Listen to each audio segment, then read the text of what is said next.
This meeting is called to order in accordance with the Open Public Meetings Act. This meeting was included in a list of meeting dates sent to the Home News Tribune and the Star Ledger on January 8th, 2014, and was posted on the bulletin board of Borough Hall, 221 South Fifth Avenue on January 8th, 2014, and has remained continuously posted as required by law.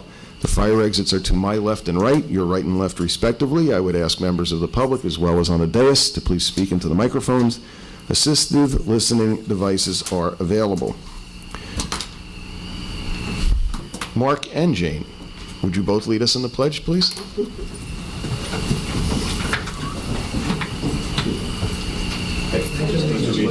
the flag of the United States of America and to the republic for which it stands, one nation, under God, indivisible, with liberty and justice for all. I want you to know how respectful Mark and Jane are. I asked them to lead the pledge, and they let me start first. Okay, roll call. Mayor Minkoff? Here. Councilwoman Brill-Mittler? Here. Councilman Erickson? Here. Councilwoman Foster Dublin? Councilman Millay? Here. Councilman Potts? Here. Councilwoman Welkowitz? Here. Borough Attorney Schmier? Here. Borough Administrator Kovac? Here.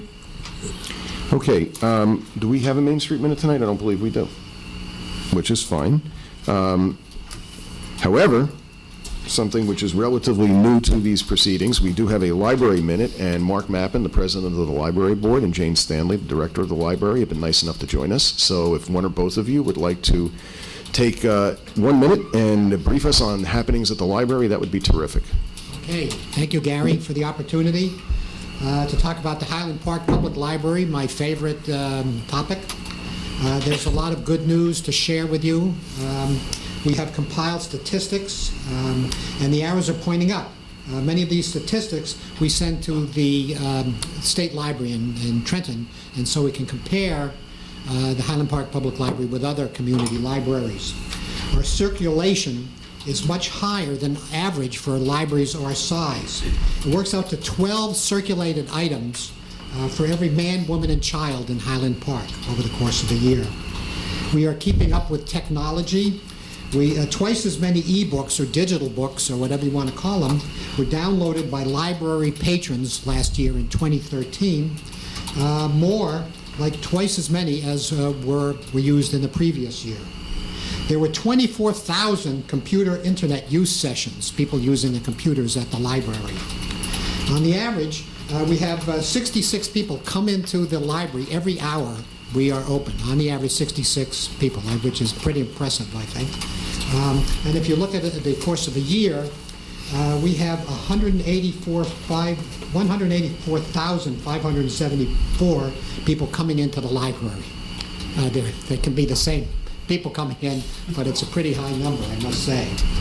And in 2013, we presented 391 programs for adults, teens, children, and the community. We had 7,150 people attend these public programs, and this year we're off to a good start. This month alone, we are having visits from Belle the library dog. I don't know if you know Belle the library dog, but she is a major favorite for the diaper set that come into the Highland Park Public Library.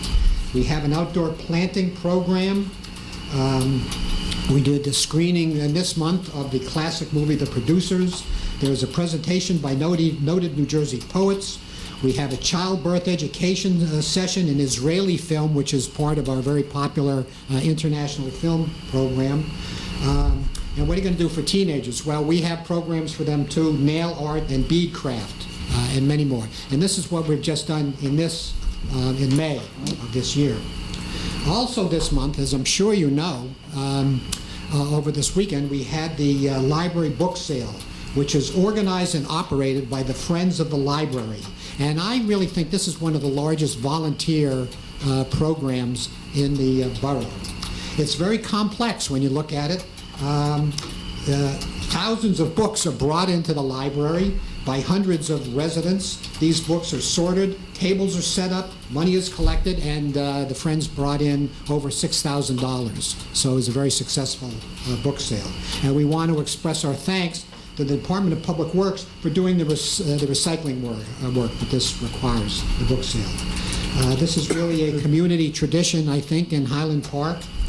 And the Highland Park Library, with its staff, trustees, volunteers, donors, patrons, I believe in itself is a community tradition, and we appreciate very much the continuing support of the borough and the Borough Council. So thank you. Thank you for the opportunity. Mark, thank you. All great news. Anybody have any questions? I have one question. What happens to the books that aren't purchased during the book sale? Well, I hate to say this because it's first people. Well, some we give to charity. Mark, speak in the microphone. Okay. These are given, let's see, to, We gave them to, can you hear me? yes, We did give them to a lot of charities. we gave them to some charities. And there were some left over, and they are going to be recycled. Yes. Some people don't like to hear that books are being recycled. And didn't but it Rutgers happens. take a bunch too? Oh, Yes, hundreds of boxes went to the environmental program at Rutgers. And a lot went to the East Brunswick Library for their book sale. Yes. Did we sell those books to the East Brunswick Library? No. It's an income stream we have to look into, Gary. Yes, if you would like us to look at that, we will. Listen, whatever works best for you guys is fine with me. I mean, it's nice to know that one way or another those books got to some viable use. I think that's terrific. And we're thrilled to hear that the library continues to thrive and find an increasing number of ways to serve the diverse populations that we have here. One suggestion I have, just in terms of teen programming, Gary, has the Teen Advisory Committee resurfaced? I know that they were a little bit occupied recently, and they had some projects of their own they were working on. Yeah, they have not. They've not really surfaced too much. Okay, more and recently. I think it's just a little end of year. But one of the things we can talk about perhaps for next year, starting with the beginning of the school year, might be to find a way to partner with the Teen Advisory Committee and see if they can help plan and/or promote programming amongst their peers. Okay. You know, if you'd be amenable, we could probably even use the boardroom there for a meeting, just to get the teens in there, because we've gotten as many as 50 or 60 teens at, one of our meetings. So it wouldn't be too disruptive. We could talk about that and just find that as a way to help, maybe help support some of the things you want to do in terms of teen programming. Okay, we have one of our librarians, one of her duties is to develop programs for teens, and she's excellent, and I think she would appreciate this very much. Okay, so just something for us to think about to keep on the radar for next year. That'd be great. Thank you both very much for coming out. Thank you, Gary. Okay. Jane, did you have something you wanted to add? No, Okay. Mark did a great job. Okay. Hardly surprising. Okay, council reports. Councilman Potts. Just wanted to make mention of some special events coming up. First is this coming Monday, May 26th, is our annual Memorial Day Parade, which will actually start in New Brunswick at the Monument Square at 11 o'clock and then eventually travel into Highland Park. So it'd be nice if we have as many residents to line our streets as we come into Highland Park with the parade that actually starts over in New Brunswick. And that's this coming Monday, May 26th, beginning at 11 o'clock in New Brunswick. Then the next special date is Sunday, June 15th. We're having a Living History Timeline event. That's going to be held at the Senior Youth Center, and that's going to begin at 10 o'clock, and it will go till 4 p.m. that day. Just as a reminder, that is actually also Father's Day as well, but it would be a nice event to come out to and bring the dads that day as well as celebrating Father's Day in addition. On Thursday, June 19th, will be the annual Senior Citizens Prom, which the seniors always look forward to. That'll be from 5 to 8:30, and that'll be at the Senior Youth Center as well. And then further down the road, but that'll be here before you know it, the way time's passing, our actual July 4th celebration is going to be on Thursday, July 3rd. That'll be our fireworks celebration here in Highland Park, and that'll be held at Donaldson Park, and that's always a special event as well. Last but not least is the summer camp registrations. They're open at this time. There's plenty of information about those, and our actual summer camps start on July 7th this year. Thank you. Thank you. Councilmember Welkowitz. Thank you, Mayor. I still have not recovered from all the festivities this past weekend. It is always the busiest week of the year, and I had a blast. My family had a great time. I just want to say special thanks to all the staff and volunteers at Main Street, and for for fantastic street fair. Thanks to the folks that, to the emergency management folks that graciously entertain the young kids, and to DPW for all of their hard work. Thanks to Freeholder Jim Pullos and Carol Burns from the Freeholders Office for their generous contribution of bike helmets to the bike rodeo. We've got great employees, and in their spare time, they actually even volunteer, and I just have to make mention of two people. Thanks to Andrea Bay, who planned the design of the 5K and Kids Run, and every year it's just bigger and better. And to Gary Panicella for donating the space in his gym, Studio 808. I know a bunch of people use the bathrooms and changing rooms, and he really supported the event. So thanks to those people who went above and beyond. Also, thank you for a wonderful library book sale. It keeps getting better every year. Special thanks to Lois and Mort Farah, who organized the book sale, and to George Peterson, president of the Friends of the Library. By the way, the funds that are collected go straight to programs for the library. So all those wonderful programs that Mark mentioned are supported by these kinds of fundraisers. A couple of other things. Let's see, at the end of the month, there's some free rabies clinics on May 29th and June 1st. That's Thursday and Sunday. That's organized by our Board of Health and supported by our County Health Department. Did you just say you can get rabies for free? Mm-hmm. Free rabies clinic? Free rabies vaccination clinic? Ah, thank you.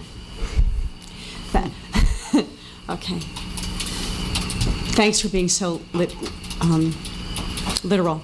I apologize. I just no, wanted to it's make sure fine. we were being clear with the public. Don't we refer to it as a rabies clinic? Yes. Okay. Do you want to get back to your report? Bring your cats and dogs. For more information, please go to the Borough or the Board of Health websites. On Sunday afternoon, June 8th, our Human Relations Committee is eager to hold their first Social Justice Forum. Our keynote speaker will be Charlie Cradaville from the New Brunswick Today newspaper. We've got commitments from borough committees that are participating and speaking about what they do, and do general outreach and try to get some volunteers for their committees. We have commitments from various community groups as well: Jewish Federation, the Reformed Church Housing Corp., Climate Coalition. If you know of any other organizations that would like to take this up as an opportunity to let the community know what you're up to, what projects you have coming up, please contact the Human Relations Committee at humanrelationshp@gmail.com. We'd love for you to participate. We're offering tables for people to have a booth, and also for organizations to give a few-minute TED-type talk to tell the community what you're about. Also, I want to thank Ali Hack from Main Street. He got some amazing donation boxes for our Habitat for Humanity project that's happening in town. Please put your change in them when you're at the local merchants. You'll see them. They're wonderful little boxes, and any donations will help. Thank you for that. And I believe lastly tonight, in support of resolution that our Board of Education passed last month, the Council will vote to support Assembly Bill A 3081. This bill, which supports a high-quality public education for all, considers park readiness as an unfunded mandate and seeks a 2-year delay, calls for a task force to analyze effects of Common Core and the use of park assessments, a moratorium on teacher evaluations based on student growth, and that schools be given an option to continue taking tests with pen and pencil, not just on laptops, and full state funding for all of these requirements. Thank you. Thank you. Notwithstanding my good-natured teasing, we value the incredible hard work and diligence that you literally continuously display. Thank you. Okay.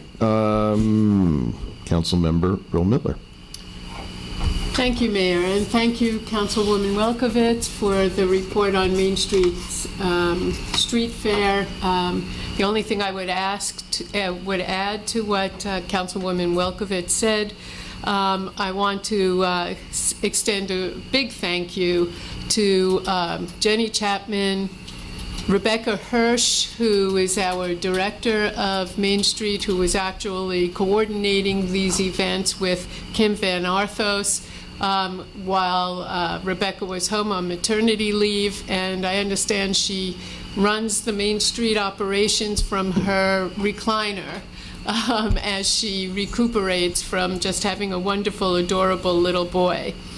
I also want to echo Councilwoman Welkowitz's thanks to our police department and DPW for making this event as safe as possible for all of our residents and visitors. It was a great event. There was a constant stream of people, and it didn't rain this year, which is quite an accomplishment for us. Thank you. Thank you. Councilman Erickson? No report tonight. Borough Council President Millay. Yes. A quick notation to Gary's announcement about the Memorial Day Parade. On Monday morning at 8 o'clock, the Borough begins its own small memorial service in which we put wreaths and say a few words at various places around town, starting at the police and fire building. And it serves to pay respects to all of our first responders, but especially to two firefighters who died in the line of duty some 60 years ago. So that begins at 8 o'clock, and as on a personal note, it's one of the most enjoyable or most rewarding things that we get to do as council people is to be part of this ceremony. So something to keep in mind. Secondly, on the agenda tonight, you'll see a resolution. We're getting a new garbage truck, and what's interesting about this one, it is a what's called a one-armed bandit, which will allow us to have our garbage picked up but with only a driver, thus freeing up two Department of Public Works employees for other tasks. So this will, in addition to replacing vehicles that have aged out of use, it will also actually be more economical. And on the third item, I have a memo to read about because people have been having a lot of questions, so I wanted to get an official word out about our sidewalk improvement program. So excuse me as I hold this at arm's length and read. The sidewalk program started in the Triangle area the first week of April. The contractor is currently working in the south side and should have the work completed by Friday, May 30th. The contractor will do all repairs and restoration to both the Triangle and the south side prior to starting the north side, which is anticipated to start the first week of June. Violation notices and summonses have been issued in the Triangle area to property owners who are not in the sidewalk program and have not fixed their sidewalks. The south side property owners who are not in compliance will receive their violation notices or summons by the end of next week. And this gets a little technical, but I'll summarize it in other language in a minute. A violation notice is issued to notify the property owner that their sidewalk is not in compliance with our sidewalk ordinance, and they have 60 days to fix their sidewalk, or they will be issued a summons. A summons allows 30 days for the property owner to fix their sidewalk prior to going to court. So in essence, if it is determined that your sidewalk is in violation, you essentially have 90 days to fix it before going to court. And we do, each case is handled differently. There could be, if people are showing good faith, I'm sure we'll be able to work something out. Okay, the sidewalk improvement program's process is: the borough engineer, CME, marks the sidewalk authorized by the previously signed contract and notifies the resident by letter approximately 1 week before work starting. So that's important. Everybody who has signed up for the program will be notified a week prior to. Residents are again notified 2 days prior to work starting. So hopefully everybody will get the word that their sidewalk is being ripped up. The contractor will remove the concrete. If there is not a tree issue, the contractor will pour the new sidewalk relatively quickly. And then if there is a tree issue, the tree contractor has 48 hours to take care of the tree, either root grinding or take down the tree. After the tree issue is resolved, the concrete is poured usually the next day. And the contractor has been told he cannot pour concrete after midday on Friday, and the borough has an inspector on site and continues to monitor the work of the contractor. So far it's, there obviously been small glitches here and there, but for the most part it's been going pretty smooth. And it's in an excellent program where people can get together and, use the power of their, going out to bid as a larger entity to get a good price and have it inspected for them, by the borough. So hopefully by the end of the summer, we'll have a lot of new, nice sidewalks. And that's my report. Thank you very much. Borough Administrator's report? Mayor, I just wanted to add something to Patrick's memo that I did not put in that memo. The north side will start right after the south side is complete, sometime in the beginning of June, and they hope to have the whole project completed by the end of July. Fantastic. Actually, it might have been in there. I might have skipped over that sentence. Well, thank you very much. Borough Attorney's report? No report, Mr. Mayor. Okay. That leaves the mayor's report. So the mayor has two things to say. One, I would like to echo, and I've used this phrase before, echo and amplify Patrick's comments regarding Memorial Day. I think it's uplifting. It's obviously a very solemn time, and I know that it's typically a very well-attended event in Highland Park, at least the parade. Unfortunately, I'm going to be out of the state this year. I have to attend a conference several hundred miles away, so I'm not going to be able to participate, at least physically. I will try to send a message to be read during one of the memorial ceremonies, so that at least this way I can, to some degree, weigh in, because I think it's very important that we let the families that do come know just how much we value the sacrifices that they made and that their loved ones made. So, I regrettably, I don't know why this conference starts on Memorial Day, but it does, and I have to be there when it opens, so such is that.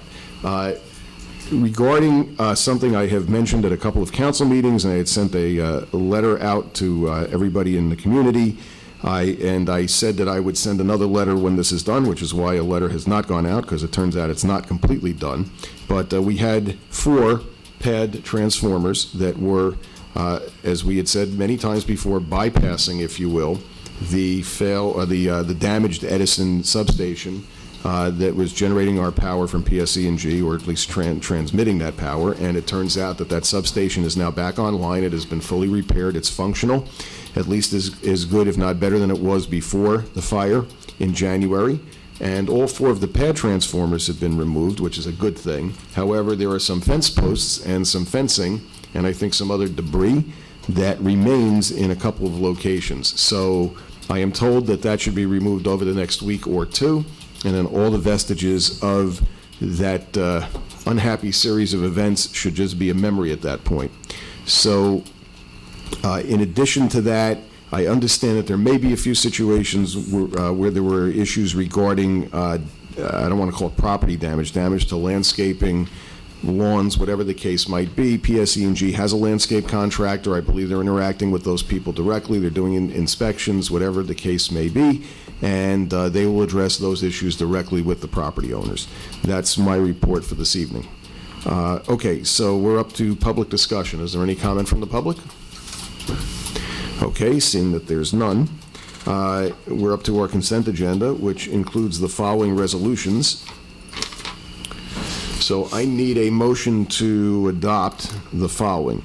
To approve the bills list, resolution to approve the bills list, to amend the annual salary resolution, to approve change orders to the public safety building, authorizing the developers agreement for the crossings at Highland Park, supporting Senate Resolution 74, to award the bid for sanitation truck, to approve payment to National Office Furniture, supporting Assembly Bill A-3081, Park Common Core Resolution. Oh, that's it. I need a motion to adopt. Motion to adopt? Second. Roll call? Councilwoman Brill Midler? Yes. Councilman Erickson? Yes. Councilman Millet? Yes. Councilman Potts? Yes. Councilwoman Welkowitz? Yes. Okay. Clerk reports on the election of volunteer firefighters. I received notification from the Highland Park Volunteer Fire Department of the election of Davida Resnick as a Highland Park volunteer firefighter. Okay, can I have a motion to confirm? So moved? Second?